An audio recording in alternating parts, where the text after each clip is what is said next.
In the news tonight, His Majesty the King telephones Vladimir Putin to offer his good wishes to the Russian president and people on the occasion of the Orthodox Christmas, which follows the Julian calendar.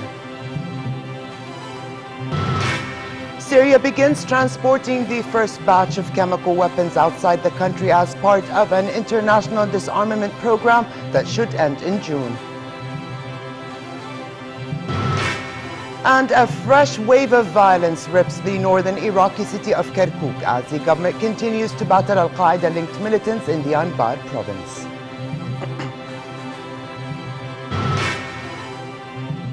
Good evening and welcome to a new edition of the news. Here are the details.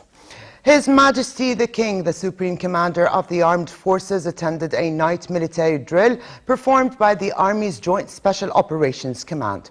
The Royal Highnesses Crown Prince Hussein and Prince Faisal were also in attendance. King Abdullah was briefed on the various exercises in the drill using state-of-the-art technology and equipment for night operations. Troops taking part in the drill displayed high-level physical fitness and precision, reflecting the advanced training and readiness they enjoy. His Majesty also led a graduation ceremony for members of the Prince Hashim bin Abdullah Brigade who have completed a special flying training course.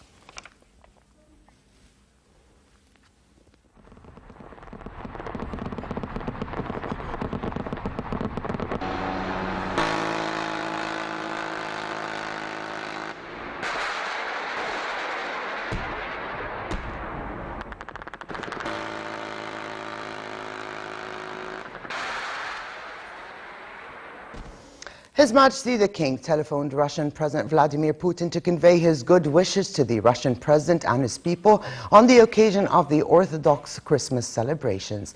During the conversation, the two leaders also voiced their satisfaction with the level of bilateral ties between Amman and Moscow and reviewed recent developments on the Syria front, namely ongoing preparations to hold the Geneva II Peace Conference. They also discussed Palestinian-Israeli peace negotiations based on international legitimacy resolutions and the two-state solution. In Russia, Christmas is celebrated exactly 13 days after Western Christmas. It was in the beginning of the 20th century that the Russian Orthodox Church decided to observe the Julian calendar, which lags 13 days behind the new Gregorian calendar of most other Christians.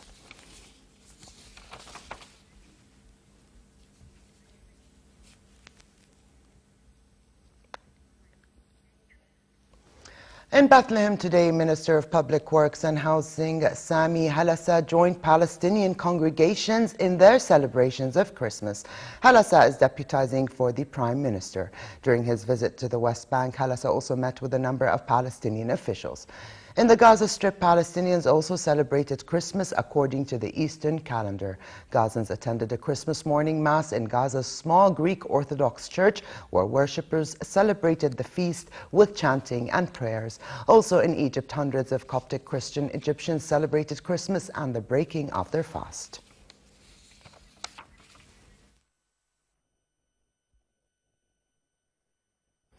And back here at home, the lower house, Watan bloc, chaired by Deputy Khalid Bakar, met with Prime Minister Abdullah Mansour to discuss national economic challenges and security measures in place against contingencies resulting from the Syria crisis.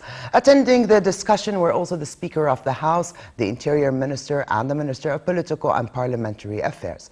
The discussion dealt with Jordan's position on regional issues, including ongoing developments in Syria and in Iraq, as well as efforts to reach a peace agreement between the Palestinians and Israelis. On Iraq, Mansour reiterated Jordan's stand in support of Iraq's territorial integrity and unity. And on Syria, he said Jordan is for a political solution where foreign parties only play a mediation and supportive role. He said a prolonged conflict in Syria and a fragmented country would have adverse effect on its neighbors, also affirming the kingdom's refusal of all forms of religious or ethnic strife. Where the Palestinian-Israeli conflict is concerned, Mansour said the U.S. Secretary of State's shuttle diplomacy is not intended to impress the media, adding that he believes U.S. efforts to resolve the conflict are serious.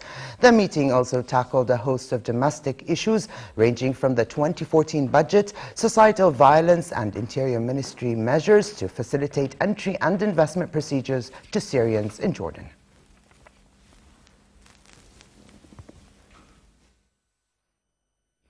Israeli Defense Minister Moshe Ya'alon said wide gaps remain in peace talks with the Palestinians after the visit to the region by U.S. Secretary of State John Kerry this week. The minister also cast doubt over the chances of reaching a final accord by an April target, but said it is in Israel's interest to continue the talks. He said negotiators are attempting to achieve a framework for a continuation of negotiations for a period exceeding the 9 months set at the resumption of talks in September. Meanwhile, U.S. Ambassador to Israel Dan Shapiro said Kerry would return to the region soon to continue his talks with Israeli and Palestinian leaders, adding that maybe in the next month the parties will be ready to present a proposal for a framework on all core issues. Meanwhile, Israeli settlers attacked Palestinian farmers tending to their fields in the village of Qusra in the occupied West Bank in yet another provocation against Palestinians. Villagers rushed to the scene after the assault and detained the settlers in an uninhabited house on the outskirts of the village. The group of settlers were later released to Israeli soldiers. A 40-day survey published 2 weeks ago by the Israeli human rights group Salem documented 27 cases of settler attacks on Palestinian farmers during the olive harvest season last fall.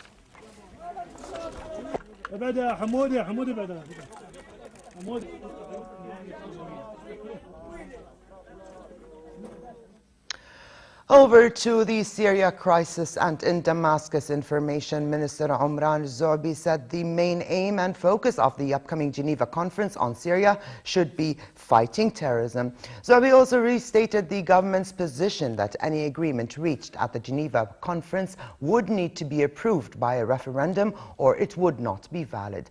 Organizers are seeking an agreement on a transitional government to bring Syria out of the ongoing conflict.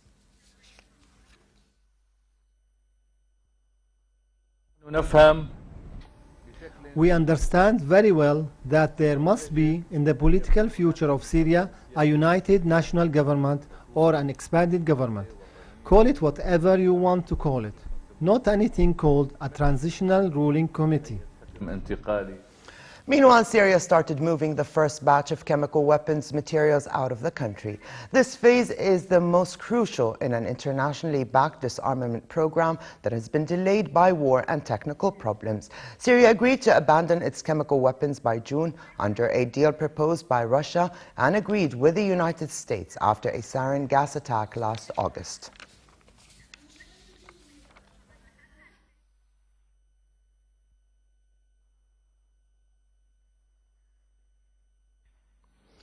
On the ground, the head of an al-Qaeda-linked rebel group in Syria called for a ceasefire between opposition factions who have clashed for 5 days in the bloodiest bout of infighting since the revolt began. In an audio statement, the leader of the Nusra Front, Abu Muhammad al-Golani, laid much of the blame for the fighting on al-Qaeda splinter group known as the Islamic State in Iraq and the Levant. Both groups have roots in the global Islamist network and welcome foreign militants. But the Nusra Front has cooperated more with the other rebel groups and has largely avoided the power struggles that ISIL has faced since wresting control of many opposition-held areas from other groups. According to the Syrian Observatory for Human Rights, more than 270 people have been killed in the rebel-on-rebel clashes in Syria since they began on Friday. And over to the situation in Iraq, and a fresh wave of violence today left at least 2 people killed and 40 others wounded when a truck laden with explosives blew up outside a police station in the northern Iraqi city of Kirkuk. The blast was targeting the Quria police station in the center of the city. Meanwhile, the Iraqi government continues to battle al-Qaeda-linked militants in Anbar province, where large parts of the city of Fallujah have been occupied by militants of the Islamic State of Iraq and the Levant. The United States said it is accelerating its foreign military sales deliveries to the Iraqi government and is looking to provide an additional shipment of Hellfire missiles as early as this spring. Here's more on the developing situation. This is how the city of Fallujah looks like today after it has been occupied by the Islamic State of Iraq and the Levant, an al-Qaeda-linked group that fights in Syria and Iraq. The Iraqi army deployed tanks and artillery around Fallujah as local leaders in the besieged city urged al-Qaeda-linked militants to leave in order to avert an impending military assault. Nearly no people could be seen in streets after most residents fled to Karbala to seek refuge. We have come from Fallujah. The situation there is not good. The whole family came to my uncle's.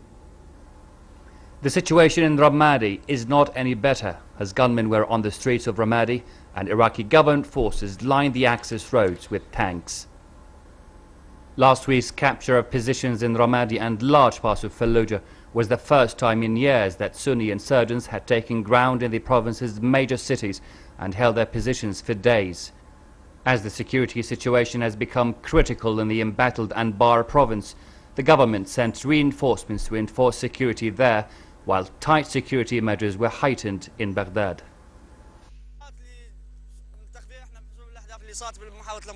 The tight measures that we take today are because of the situation in Anbar, to avoid security deterioration or violence in Baghdad. God willing, we are here at the service of the people, and we vow to protect the homeland. Iraqi forces have shelled and launched multiple airstrikes against militants over the past week. Officials say dozens of militants have been killed, but the number of casualties among civilians, security forces and tribal fighters is not yet clear. What adds more complexity to the scene in Anbar is the divide among armed Sunni tribesmen who are fighting against either the government or the Al-Qaeda-linked militants. Ra'ad Btoush for the news at 10. And to the violence in South Sudan, the European Union warned there would be more violence in that country if no ceasefire is brokered between the rebels and government. The EU Special Envoy for the Horn of Africa, Alexander Rondos, speaking at a news conference in Brussels after a trip to Sudan, said the volatile situation could easily degenerate and lead to a humanitarian crisis.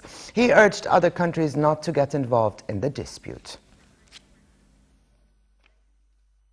Humanitarian level, it is extremely bad because there's very little access to the people who are now vulnerable. The fighting has prevented humanitarian workers moving in. The supply system, the normal market, is collapsing. So it's a dangerous situation which could very quickly get much worse. That's at one level. The other is we still don't have a ceasefire, and until we get a ceasefire, there's always just that threat of a further degeneration into even more violence. And that is the absolute priority of the moment. The warning came as South Sudanese rebels and a government delegation started peace talks to try to end fighting that has left the world's newest state on the brink of civil war. The talks in neighboring Ethiopia are focusing on brokering a ceasefire to halt 3 weeks of violence that has killed at least 1,000 people and driven 200,000 from their homes. Also attending the news conference, the EU's head for Africa, Nick Westcott, said sanctions could be faced by any party inciting the violence.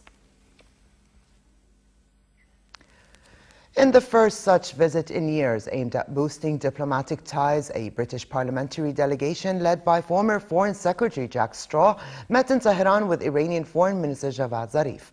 The delegation was also due to meet with the Parliament Speaker and head of Parliament's National Security and Foreign Policy Committee. Long-strained ties between Tehran and London have warmed since the election of Hassan Rouhani as president in June last year. Last month, a new non-resident chargé d'affaires made Britain's first diplomatic visit to Iran since London downgraded ties in 2011. However, the two countries' respective embassies remain closed.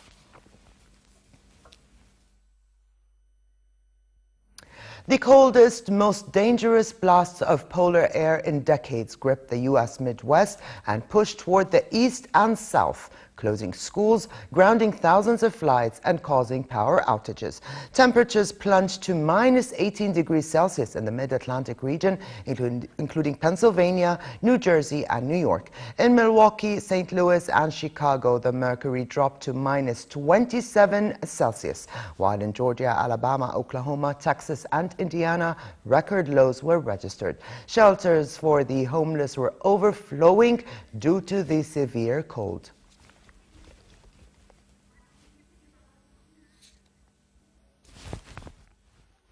In South America, meanwhile, and specifically in Brazil, residents headed to the beaches as temperatures soared to 43 degrees Celsius. In some districts of Rio, temperatures reached 50 degrees. Beaches in the city were overcrowded with people who want to breathe cooler air, which boosted the business of street stalls selling beverages and ice cream.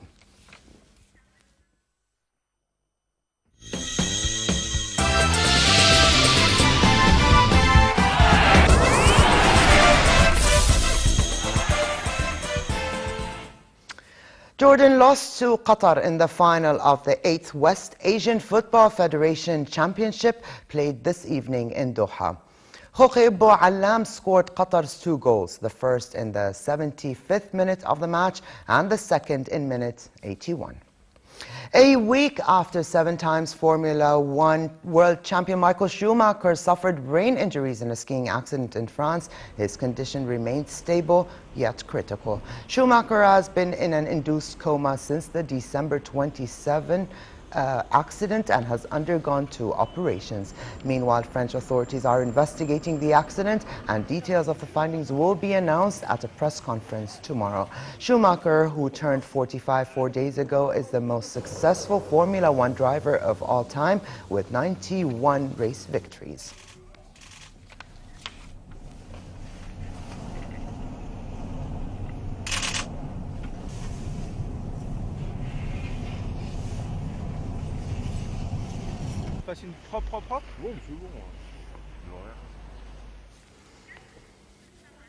And finally, cold weather continues tonight with frost formation in most regions, including the northern Jordan Valley. Relatively cold weather prevails in most regions tomorrow, but it will be fair in the Jordan Valley and Aqaba with southeasterly moderate winds. The Gulf of Aqaba should expect cold conditions tonight, but fair tomorrow with northerly moderate winds and calm seas. Here now is a look at temperatures forecast for tonight and tomorrow.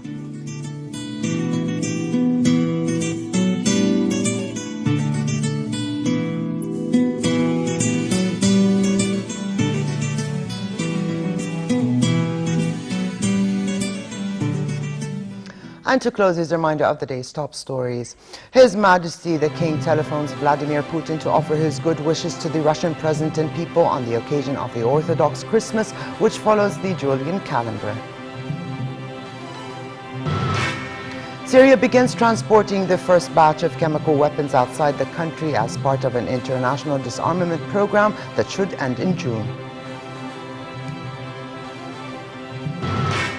And a fresh wave of violence rips the northern Iraqi city of Kirkuk as the government continues to battle Al-Qaeda-linked militants in the Anbar province.